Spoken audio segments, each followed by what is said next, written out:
دقيقة واحدة أو أقل هو كل اللي أنت محتاجه علشان تتحول من شخص اندفاعي ومتهور لشخص عقلاني ورزين. دقيقة أو أقل هي الحد الفاصل بين الشعور الناتج عن موقف ما ورد فعلك اللي هيتسبب في تصنيفك يا إما كحد خفيف يسهل التلاعب بيه أو كإنسان راسي وفاهم ممكن الوثوق فيه والتعامل معاه في سياق البيزنس أو الحياة الشخصية. بس علشان تبقى واعي بأهمية الدقيقة دي وتقدر تستخدمها بفعالية لازم تفهم وتتدرب على إدارة مشاعرك، لأن معظمنا بيعتقد إن المشاعر السلبية وحشة ولازم نتخلص منها، أو إن إدارة المشاعر معناه إننا ما نبينش اللي إحنا حاسين بيه. أنا كمان كنت بفتكر كده، بس الأبحاث بتورينا واقع مختلف تماما، وهو إن كل المشاعر حتى اللي بنشوفها سلبية بتقدم لنا معلومات مهمة، وإن إدارة مشاعرنا مش معناه إننا نكبتها أو نتجاهلها، ولكن إننا نقدر نعمل وقفة بين اللحظة اللي بنحس فيها بالمشاعر وبين رد فعلنا. في الفيديو ده هتتعلم إيه هي إدارة المشاعر، وهتتعلم أدوات مدروسة وعلمية ممكن تبدأ تستعملها من النهاردة علشان تتعامل مع المشاعر الصعبة بكفاءة أكبر. مع نهاية الفيديو هيكون عندك مجموعة كاملة من الأدوات علشان تدير مشاعرك بطرق تفيد صحتك النفسية وعلاقاتك في البيت والشغل وحتى في الشارع. اسند ظهرك واديني انتباهك 5.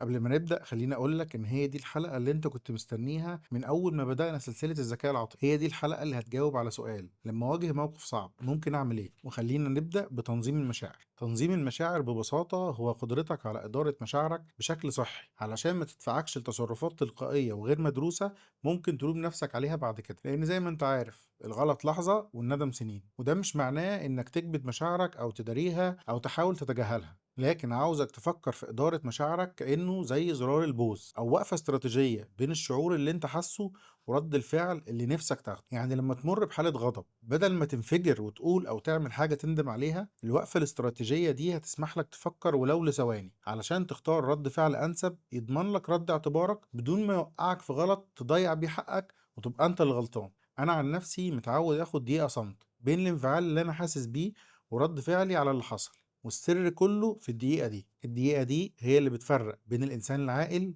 والكائن الهلاط. المهارة دي أساسية لتطوير الذكاء العاطفي، واللي هو قدرتك على فهم وإدارة مشاعرك ومشاعر الآخرين. وعاوزك تحط تحت الآخرين دي خطين علشان هنتكلم عليها كتير بعدين. والمهارة دي لما تتقنها صحتك النفسية هتتحسن وعلاقاتك بمحيطك هتبقى أفضل، وهتقدر تتعامل مع تحديات الحياة بسهولة أكبر. وطبعا الحكاية مش إنك ما تحسش غير بمشاعر إيجابية وبس وتبقى على طول كول وكده، لأنك شئت أم أبيت زيك زي كل البشر هتمر بمشاعر إيجابية وسلبية بشكل متكرر. المهم إنك لما تمر بأوقات صعبة تقدر تستخدم مهاراتك علشان تخرج من الحالة دي بأقل أضرار، بل وممكن كمان تخرج منها بفوائد تخدم أهدافك. طبعا ممكن تقولي طيب ما أنا تمام والدنيا ماشية، ليه نكلكعها ونركز في كل حاجة بزيادة؟ خليني أقولك، لو أنت راضي عن حياتك ومبسوط أرجوك اقفل الفيديو فورا. ونصيحة: لا تسمع لي ولا تسمع لغيري، انت اصلا في القمة واحنا كلنا بنجتهد عشان نوصل لك. ارجوك ما تنسناش من دعواتك. بس لو انت بقى من المجتهدين على الطريق معانا فخلينا نشوف مع بعض ايه اللي بيحصل لما ما نعرفش ندير المود بتاعنا بشكل فعال. بدون إدارة فعالة للمشاعر أغلبنا بيظهر سلوكيات محددة: ردود أفعال متهورة، نوبات غضب، تقلبات مزاجية حادة، انسحاب من المواجهات ومن الحياة الاجتماعية تباعا، أو اللجوء للمواد المهدئة أو المنشطة. وخليني أوضح لك أكتر: ممكن حد يكون متضايق من موقف ما فيزعق لزميله في الشغل، أو ينسحب من الخلاف ويسيبه معلق كده بدون حل، أو يلجأ للتدخين أو القهوة عشان يقلل إحساسه بالتوتر. ردود الفعل دي ممكن تبان تلقائية وعفوية، بس هي في الحقيقة نتيجة مباشرة لضعف في إدارة المشاعر. ومع إن السلوكيات دي ممكن تديلك إحساس بالراحة بشكل مؤقت، لكنها هتضر علاقاتك وصحتك النفسية على المدى الطويل. زي ما تكون دكتور وبتعالج مريض دراعه مكسورة بلزقة جروح، هيبدو اللحظة إنك بتساعده، لكن في الواقع انت سايب المشكلة الحقيقية بتكبر وتتفاقم وانت فاكر ان انت عملت اللي عليك. دلوقتي عرفنا واحد من اشكال ضعف ادارة المشاعر. ازاي بقى ممكن نحسنه؟ خلينا نكتشف مع بعض انواع الاستراتيجيات اللي ممكن تساعدنا. استراتيجيات ادارة المشاعر في العادة بتحاول تغير واحدة من 3 حاجات. اولا ممكن تغير شدة مشاعرك، وده طبعا مش هيحل المشكلة اللي سببت التوتر ولكن هتساعدك تقلل من شدته. ثانيا ممكن تغير علاقتك انت بالمشاعر، يعني مثلا ممكن تتعامل مع الاحباط كجزء طبيعي من الحياة بدل ما تضيع وقتك ومجهودك وانت بتعافر وبعدين تكتشف ان انت بتحارب طواحين الهواء. ثالثا ممكن تغير نظرتك انت للمشاعر، يعني ممكن تقرر انك ما تشوفش الحزن على انه ضعف لكن كدليل على انك بتهتم بحاجة ما بشكل قوي قوي قوي يعني. فهم الفئات دي بقى بيساعدك تختار أسلوب إدارة المشاعر المناسب للمواقف المختلفة. يعني ساعات هتحتاج تقلل شدة المشاعر السلبية، وساعات تانية هتحتاج تغير وجهة نظرك انت تجاه المشاعر دي. ووجود أكتر من أداة في شنطة أدواتك ضروري ومهم. أما من حيث الاستخدام، فالاستراتيجيات دي ممكن تتصنف لثلاث أصناف: استراتيجيات ممكن استخدامها بشكل دائم، واستراتيجيات لازم تستخدمها بحذر، واستراتيجيات المفروض تتجنب تستخدمها تماما. وخلينا نبدأ بالاستراتيجيات اللي المفروض تتجنبها. في بعض الاستراتيجيات اللي ممكن تبان مفيدة في الأول، بس في الحقيقة هي بتخلي المشاعر تطغى أكتر على المدى الطويل. ومنها الكبت، وهو محاولة إنكار أو إزاحة المشاعر على جنب.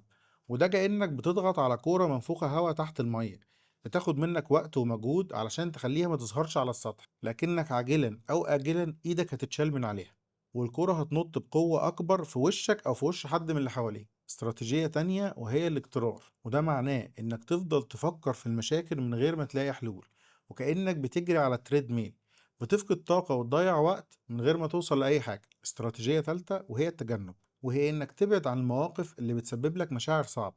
وده يبدو حل كويس، لكن مشكلته إنه بيزود عندك شعور سلبي تاني، وهو القلق. القلق من مواجهة المواقف والأشخاص اللي بتسبب لك المشاعر اللي من النوع ده. وأخيرا وليس أخيرا، استخدام المواد المهدئة زي استهلاك السجاير والكحول أو حتى الأكل العاطفي علشان تتجنب مشاعر معينة. وده طبعا بيخلق مشاكل إضافية زي الشعور بالذنب بشكل مستمر بسبب ارتكاب أفعال محرمة زي شرب الخمر. ده غير طبعا الآثار الصحية السلبية للتدخين والشراهة، وكل ده من غير ما يعالج المشاكل الأصلية أصلا. التعرف على الاستراتيجيات الغير مفيدة دي هو أول خطوة علشان تختار بدائل أفضل. وبالنسبة للبدائل، في استراتيجيات ممكن تكون مفيدة لما يتم استخدامها باعتدال. بعض أساليب إدارة المشاعر بتنفع في ظروف معينة، بس بتبقى مشكلة لو استخدمتها كتير. ومنها التشتيت مثلا، ممكن يديلك راحة مؤقتة من المشاعر المتعبة، زي إنك تشوف فيلم لما تكون متضايق. دي حاجة عادية لما تحصل من وقت للتاني، بس لو دايما بتلهي نفسك بالطريقة دي أو بطرق مشابهة،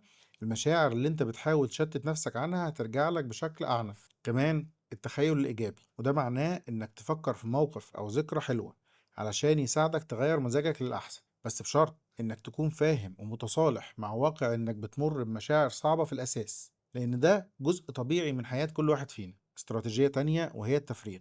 الكلام مع المقربين والأصحاب ممكن يخفف الضغط اللي عليك شوية، بس ده ليه طرق صحية إحنا هنناقشها بالتفصيل في الحلقة الجاية، واللي هتكون بعنوان التعبير عن المشاعر أو الايموشنال اكسبريشن. الاستراتيجيات دي زي الملح في الاكل، شويه منها يحسنوا الطعم، لو زودت هتبوظ الطبخ. تعال نشوف بقى الاستراتيجيات اللي ممكن تستخدمها طول الوقت. في بعض الاستراتيجيات اللي بتكون مفيده لاغلب الناس في اغلب المواقف، ودول المفروض يكونوا من ضمن اختياراتك الاساسيه لما تمر باي موقف صعب. طبعا انا هوضح لك امثله بسيطه دلوقتي، لكن التدريبات وكيفيه تنفيذها زي ما اتعودنا موجوده في وصف الفيديو باللغه العربيه والانجليزيه، تقدر تنزلها بشكل مجاني تماما. استخدمها وقول لنا في الكومنتات تجربتك كانت عاملة ازاي. كمان تقدر تسألني اي سؤال لو في اي حاجة وقفت معاك. اول تكنيك التنفس العميق من البطن. التنفس بعمق من بطنك مش من صدرك، ده بيحفز استجابة الاسترخاء في جسمك، وبيقلل هرمونات التوتر، وبيهدي جهازك العصبي خلال دقائق معدودة. شد وإرخاء مجموعات عضلية مختلفة بيقلل التوتر الجسدي اللي غالبا ما بيكون مصاحب للمشاعر السلبية. كمان كتابة اليوميات بتساعدك في تنظيم أفكارك ومشاعرك، وبتديك وضوح ومنظور عن تجاربك الحياتية. التقنيات دي زي الإسعافات الأولية، بسيطة، فعالة، متاحة للجميع في كل الأوقات، وبتوفر راحة فورية وفوائد طويلة المدى لما تمارسها بانتظام. وعلشان في استراتيجيات كتير ومتنوعة، هقدم لك أداة قوية اسمها عجلة إدارة المشاعر. عجلة إدارة المشاعر هي دليل بصري بيجمع استراتيجيات كتير وبيصنفهم على أساس إيه اللي المفروض يغيروه، سواء كان تغيير شدة المشاعر، تغيير علاقتك بالمشاعر، أو تغيير نظرتك أنت عن المشاعر. ولو المفروض أستخدمهم بشكل دائم أو أستخدمهم بحذر أو أتجنب استخدامهم تماما. الحلقة الخارجية بتتضمن أوصاف عامة، والحلقة الوسطى بتوفر لك مصطلحات تقنية، والمركز بيقول لك إيه اللي كل استراتيجية بتهدف لتغييره، زي تقليل شدة المشاعر السلبية، تغيير علاقتك بالمشاعر، أو تغيير طريقة رؤيتك للمشاعر دي. العجلة دي أداة عملية لتحديد أنماط إدارة مشاعرك اللي أنت بتستخدمها دلوقتي، وهتساعدك تكتشف بدايل أفضل للمرات اللي جاية. يعني لما تمر بوقت من الأوقات الصعبة، ارجع للعجلة وجرب أسلوب جديد من فئة يفضل استخدامها، وشوف ممكن يساعدك إزاي. وافتكر إدارة المشاعر مهارة بتتحسن مع الممارسة، يعني متحبطش لو الاستراتيجيات دي حسيت إنها غريبة في الأول. مرونتك النفسية هتتطور مع الوقت والممارسة. النهاردة استكشفنا مع بعض إيه هي إدارة المشاعر، واللي هي مش كبت المشاعر ولكن إدارتها بحرفية، واتكلمنا عن استراتيجيات غير صحية لإدارة المشاعر لازم نتجنبها، وأساليب تانية لازم نستخدمها بحذر، وتقنيات قوية زي التنفس العميق، استرخاء العضلات، وكتابة اليوميات، وغيرها كتير، واللي بتشكل أساس إدارة المشاعر بشكل صحي. كتير مننا بيعتقدوا إن الهدف من إدارة المشاعر هو القضاء على المشاعر السلبية بشكل نهائي ومحاولة الحياة بلا منغصات، لكن زي ما شفنا النهاردة إتقان إدارة المشاعر بيجي من تطوير علاقة صحية مع كل المشاعر، سواء اللي بنشوفها إيجابية أو اللي بنشوفها سلبية، لأنها في الآخر مجرد إشارات من جسمك بيحاول يوصل لك من خلالها معلومات ونصايح مفيدة علشان تستخدمها بما يتناسب مع أهدافك وقيمك الشخصية، ومنعها من إنها تدفعك لتصرفات متهورة ممكن تندم عليها بعدين. أتمنى الفيديو ده وبقية فيديوهات السلسلة يكونوا وفروا لك أدوات عملية للتعامل مع المشاعر والمواقف الصعبة بشكل أفضل. وافتكر إن إدارة المشاعر مهارة محتاجة ممارسة، بس صدقني الفوائد اللي هتعود على صحتك النفسية وعلاقاتك الاجتماعية والعملية تستاهل مجهود، وممكن كمان تعتبرها رياضة ذهنية مسلية زي ما أنا بعمل، وساعتها مش بس هتخصص لها وقت من يومك، لا ده انت هتستمتع بيها جدا كمان. تحياتي لكل اللي تحدوا الأمر الواقع وصنعوا واقعهم الخاص. انتوا أجمد ناس. سلام.